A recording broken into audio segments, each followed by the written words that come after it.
Hey everyone, and thank you for checking out this message today. I'm Reid Robinette. I'm the senior pastor at Crossroads Church in Maryland, and we hope this message encourages you and challenges you. We believe that everybody has a next step of faith to take, and I hope this message helps you take yours. Enjoy.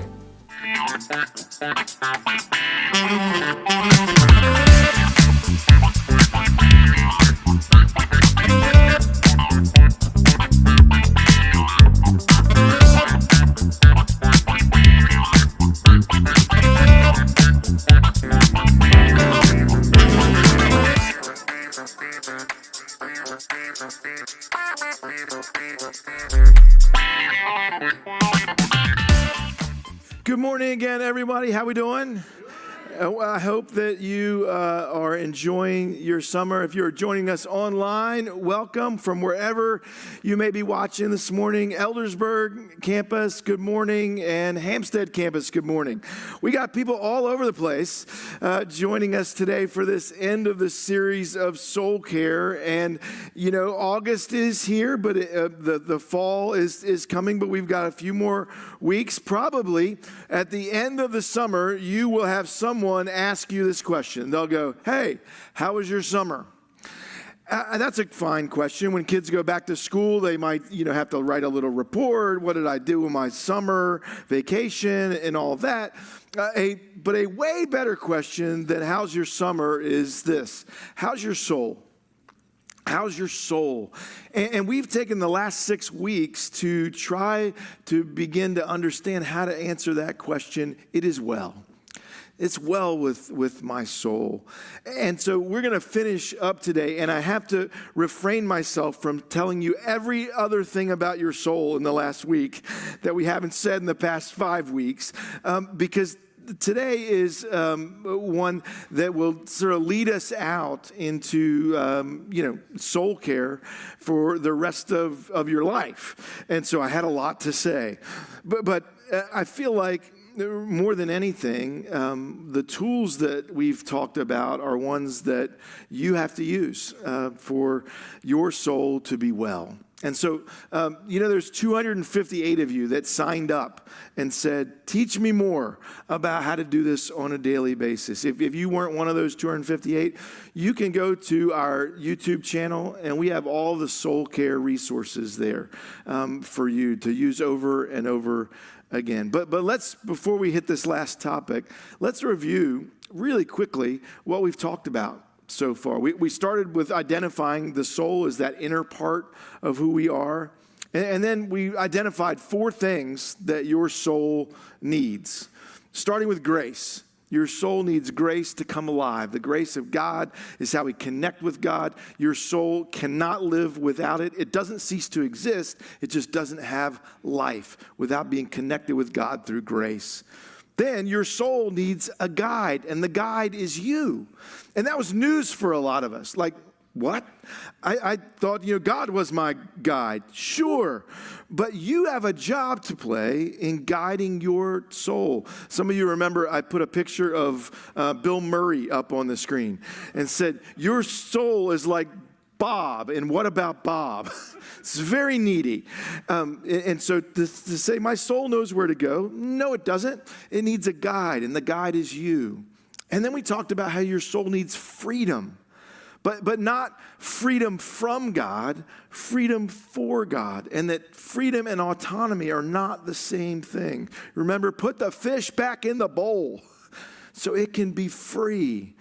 And then lastly, we talked about your soul needs gratitude. That when we take our souls and we focus on what we have versus what we don't have, our soul becomes healthy. And so today, we're going to build on all of that. And the last thing that we're going to talk about that your soul needs is rest. And my guess is I'm not going to have to talk you into the idea that you need rest.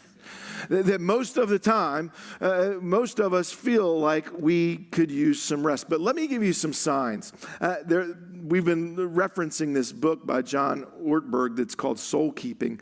And in it, he listed a few things that might be signs that your soul is tired, that your soul needs some rest. And I wrote down the ones that were particularly true of me. See if they're true of you. Your soul might need rest when things seem to bother you more than usual. Now, I don't know what usual is for you, but more than usual. In our family, we talk about the event was this big and your reaction was this big. You know those days? What if that's a sign that your soul is tired? That there's a reason for that. How about this one? Impulses are harder to resist than they otherwise would be. That you find yourself, things you're allowing to get to you that don't usually get to you. Impulses that you don't usually act on, you lash out at somebody. You think, where did that come from? It might be a sign that your soul is just tired. It needs some rest. You make choices that are easier in the moment, but harder in the long run. That I need to just choose what's easy right now.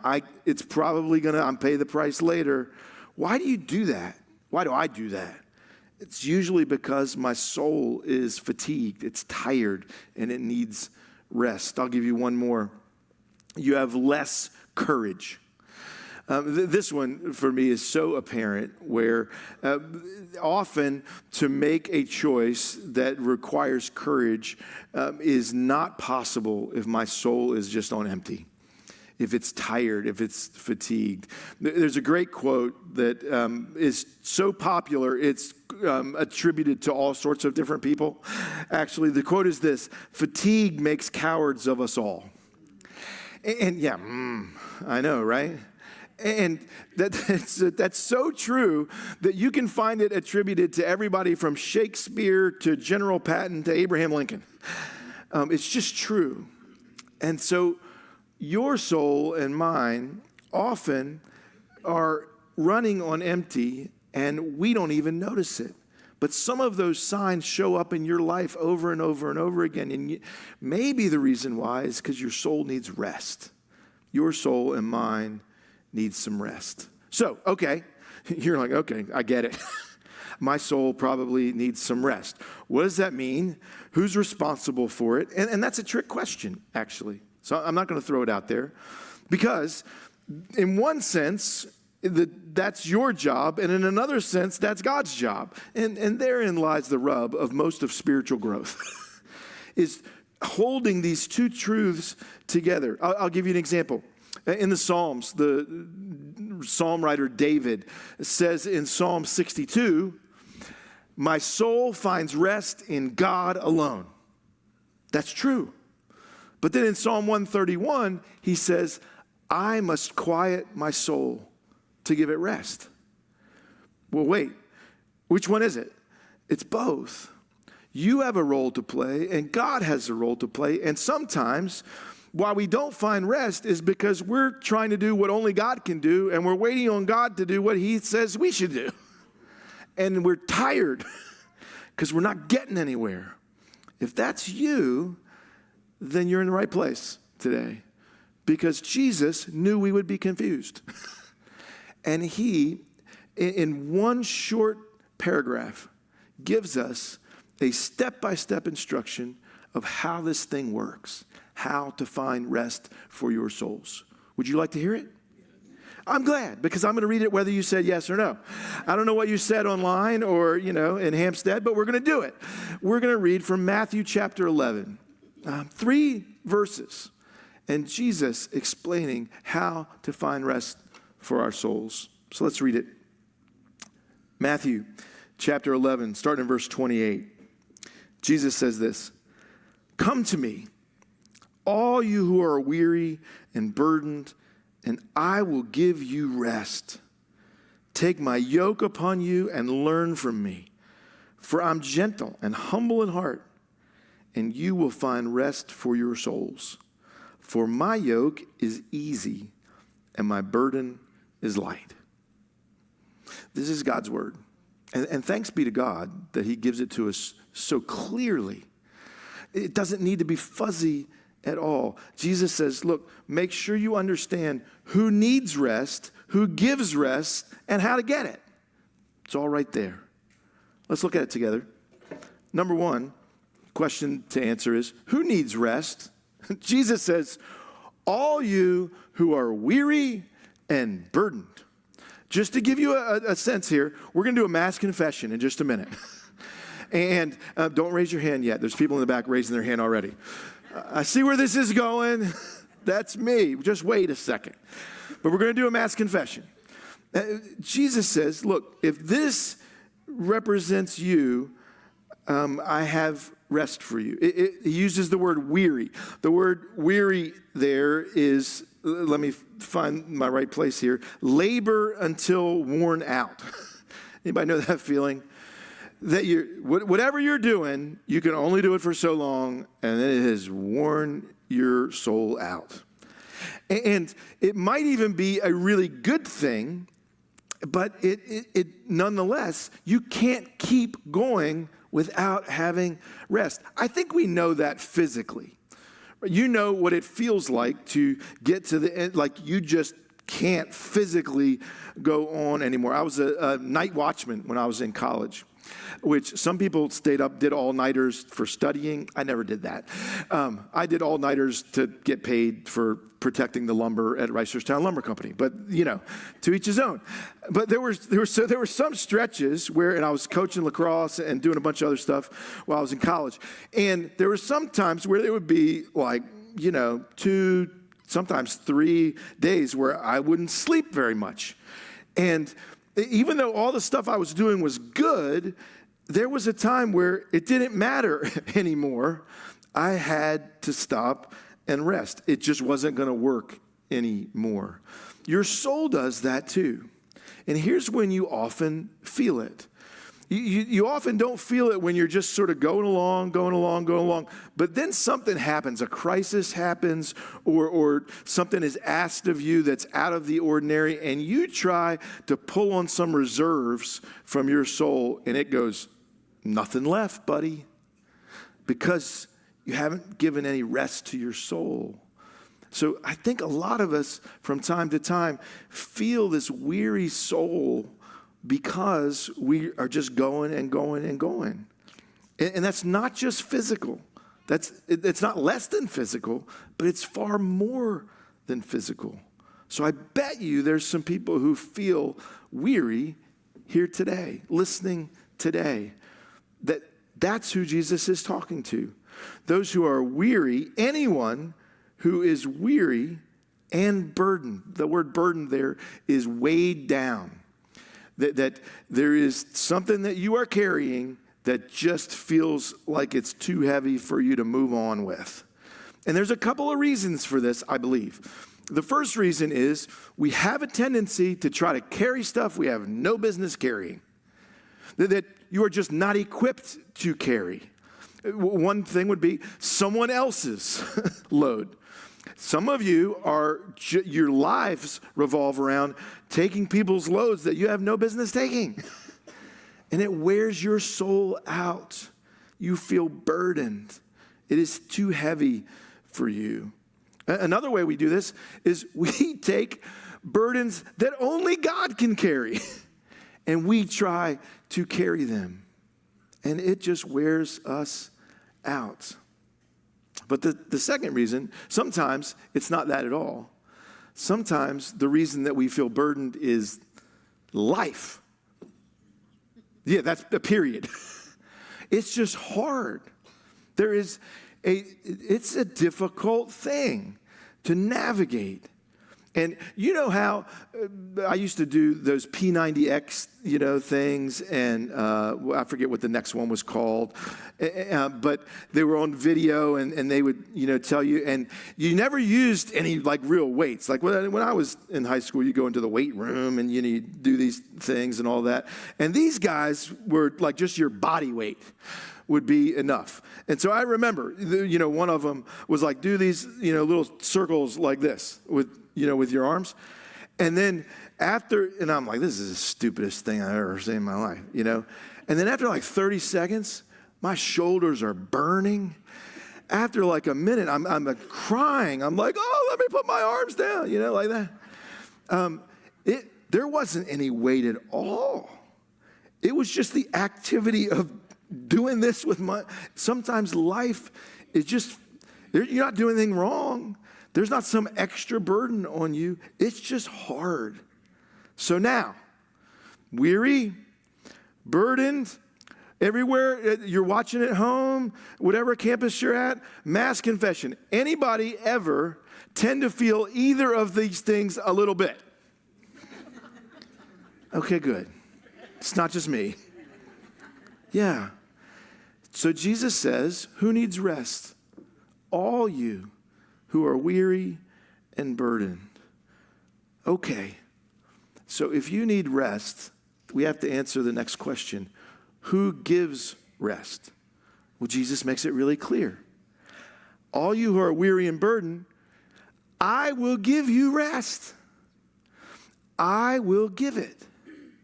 Now, this is so important because, yes, you are responsible for guiding your soul to the place where it can get rest, but Jesus is the one who gives it.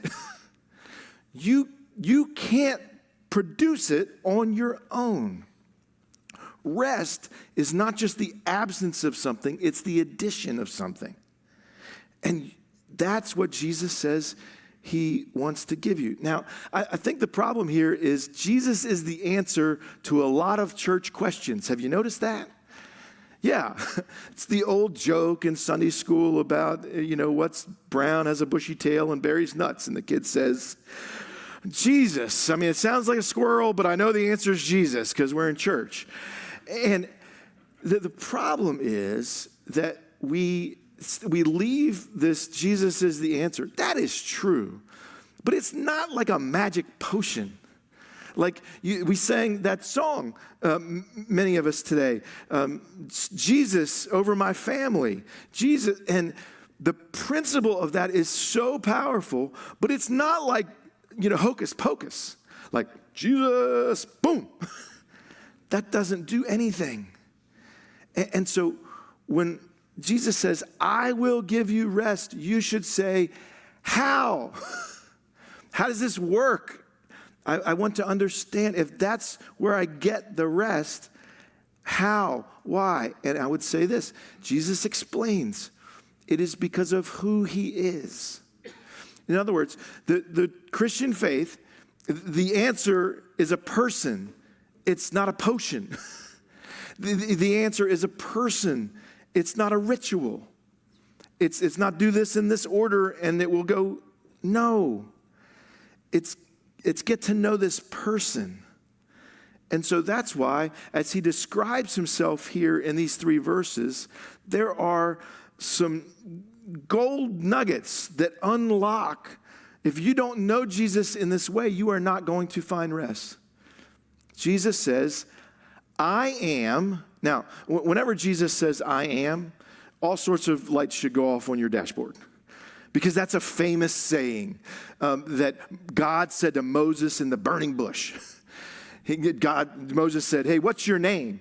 And God said, I am. And he said, that's a weird name. Okay, I'll go with that. And so whenever Jesus says, I am, he's referring back to when God revealed himself in this, very personal way.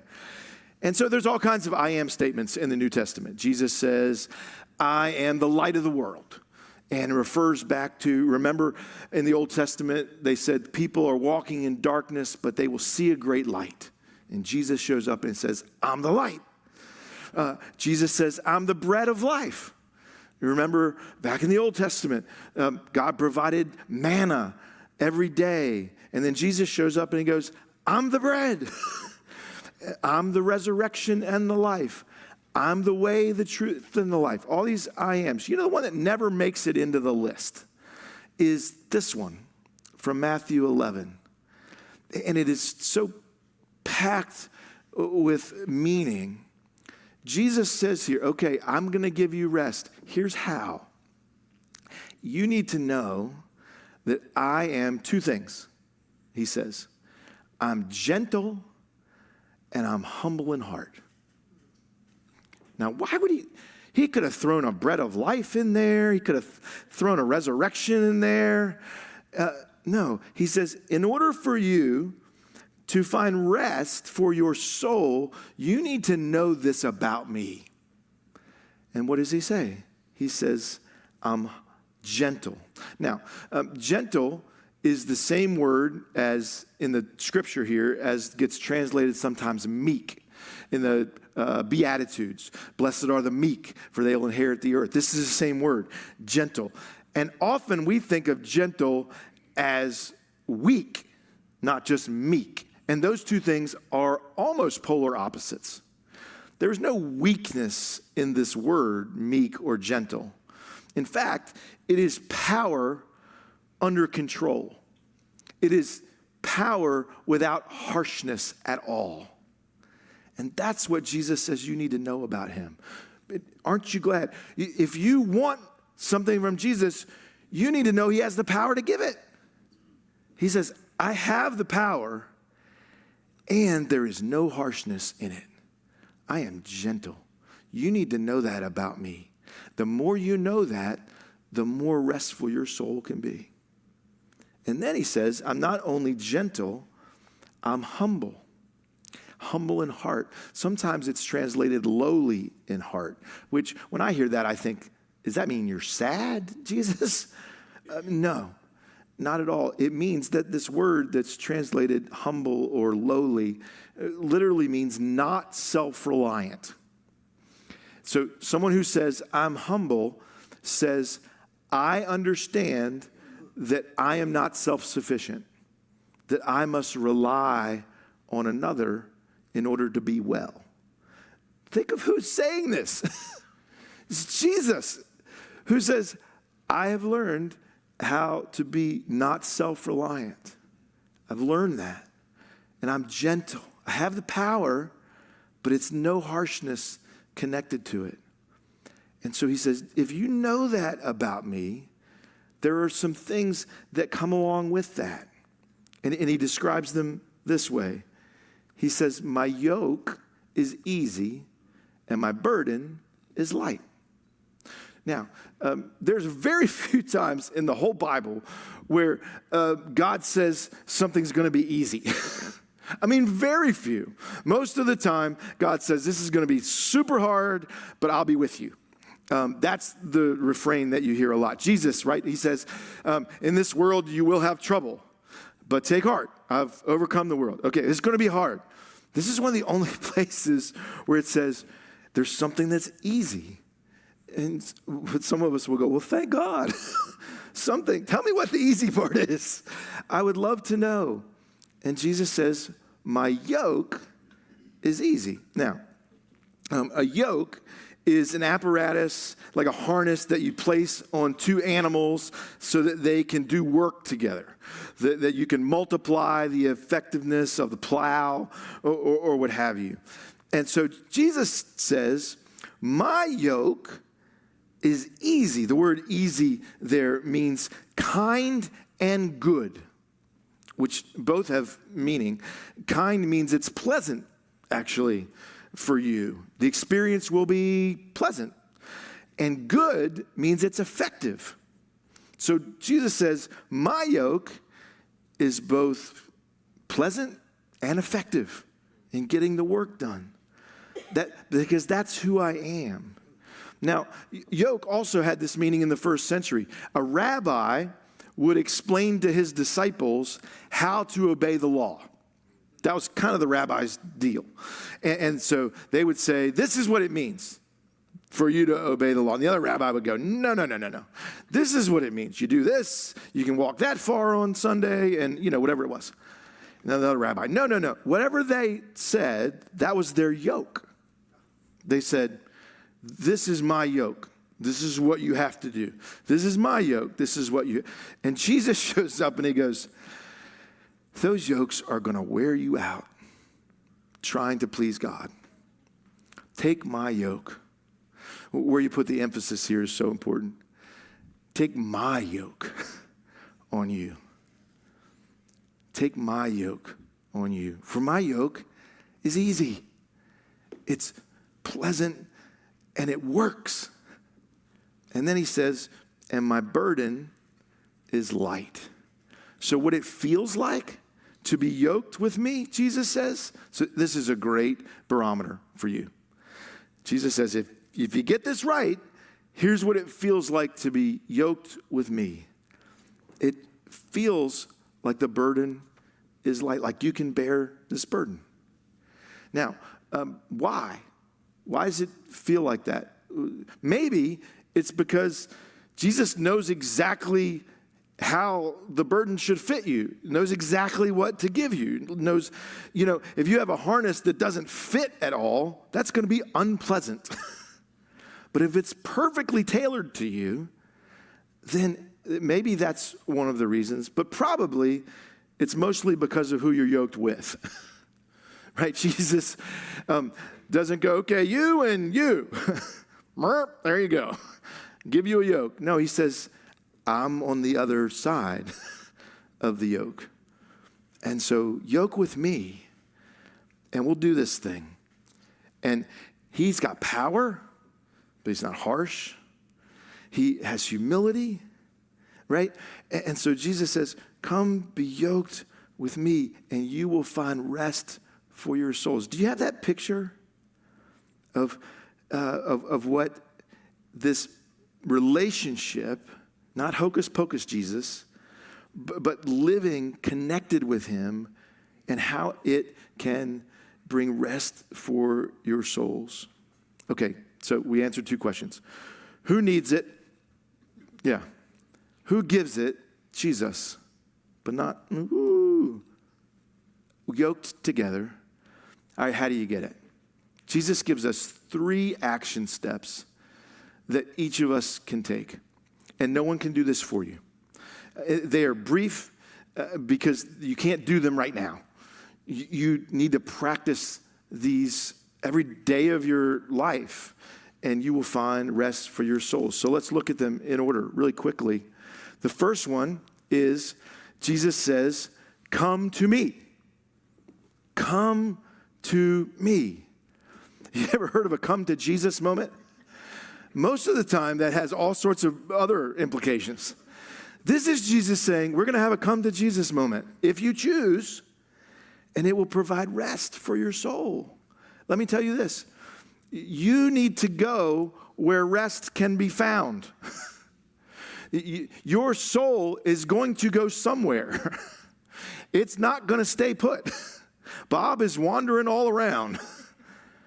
You can guide it you can decide, I'm going to guide my soul to Jesus. You can't get rest where rest isn't found.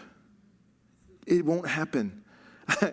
I this past week took my dog to get groomed. My wife Elizabeth said, "Hey, can you do this?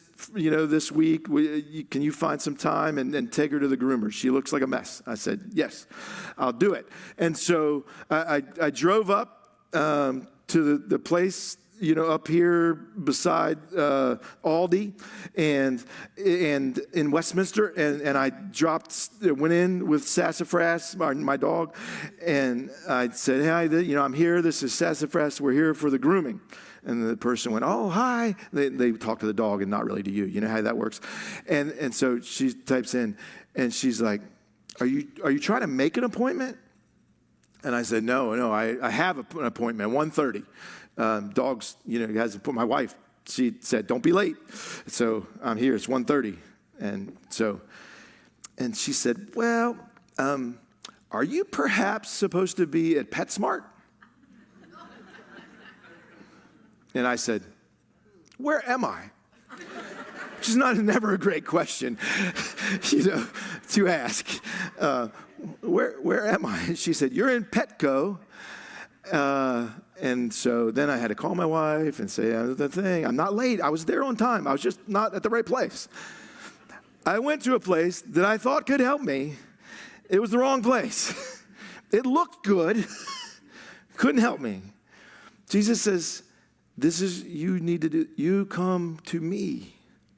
not to a cheap imitation. You come, I wasn't making any Petco, PetSmart. I don't really care. Come to me. Second thing.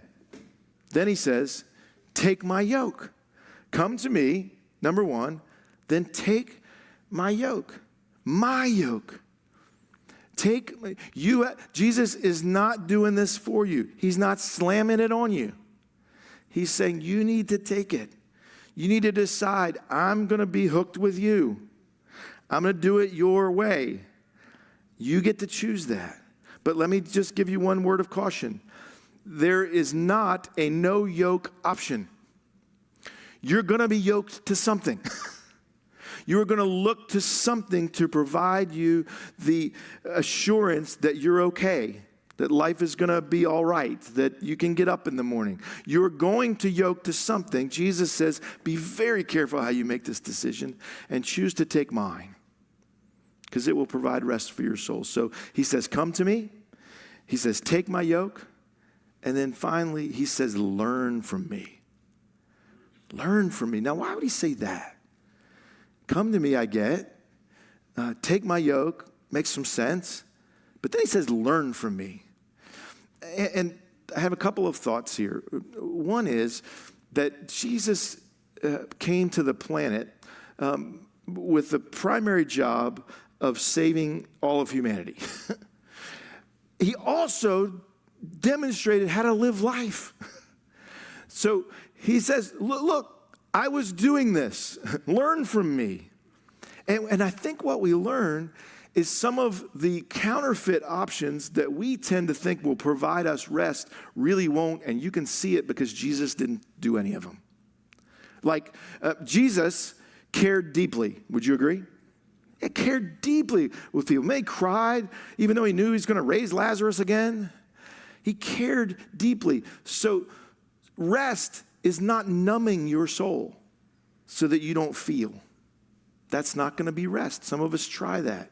We try with substances and distractions so that I won't feel. Don't do that. That's not going to do it. How do you know? I learned it from Jesus. Jesus spoke both grace and truth. Would you agree? Yeah, he got up in some faces. He gave people some hope, but he did not avoid conflict. That will not give your soul rest. If what you think will give you rest is just sticking your head in the sand, it won't. How do you know? I learned it from Jesus. He says, learn from me. Jesus loved sacrificially. Would you agree? He put the needs of others above his own at the cost of himself. And so look out for number one will never give you rest. I know you think it will. I think it will sometimes. I just need to take care of me. You do, but that's not, if that's all you do, that will not give you rest. Last one I wrote down. Jesus took on the biggest job ever. Greater than any task that I will ever even think about entering into. So lowering the bar is not going to give you rest. Dumbing down expectations is not going to provide you rest. I know you think it will, but it won't. How do I know? I learned it from Jesus. He found rest for his soul. And he says, learn from me. This is how I did it. I think there's one more reason they probably use this word learn. Go learn this. There's other places where Jesus says, go learn what this means. And I think that what's wrapped up in that is you're never done. You're never done finding rest for your soul. Like you can't say, okay, I did that. Did it last week. So now I'm good, right? No. And whether, by the way, whether this is your first time ever even thinking about this and being yoked with Jesus sounds like or whether you've been walking with Jesus for most of your adult life. Either way, wherever you are in that spectrum, you need to keep learning how to give rest to your soul. You need to keep coming and taking and learning because your soul needs rest. That's your story. We talk a lot about stories around here. The story is Jesus changes one life at a time. How does he do that? This is a way. This is one way that Jesus changes your life. So we're going to end by trying to convince our souls that this is where they need to go. Somebody after the first service said to me, my soul won't listen. Anybody else? Yeah. And so one of the things we do is we keep telling it truth. And one of the ways we do that is when we worship. So we're going to do that together. As the worship teams come back, let's pray together. Jesus, thank you. My goodness.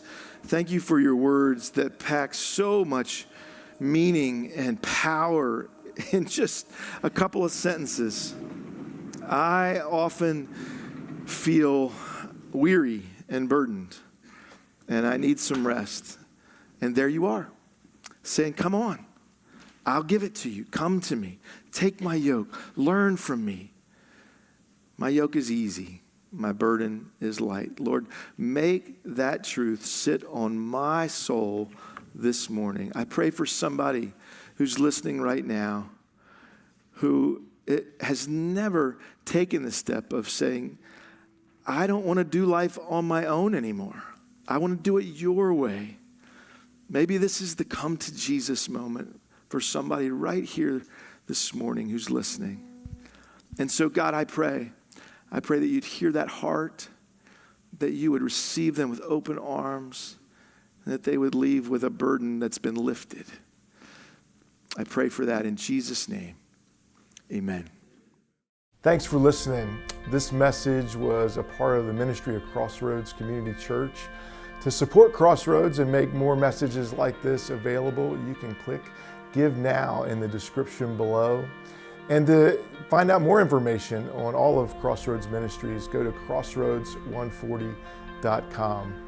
If you enjoyed the message today, don't forget to follow us or subscribe to our channel, and we hope to see you again soon.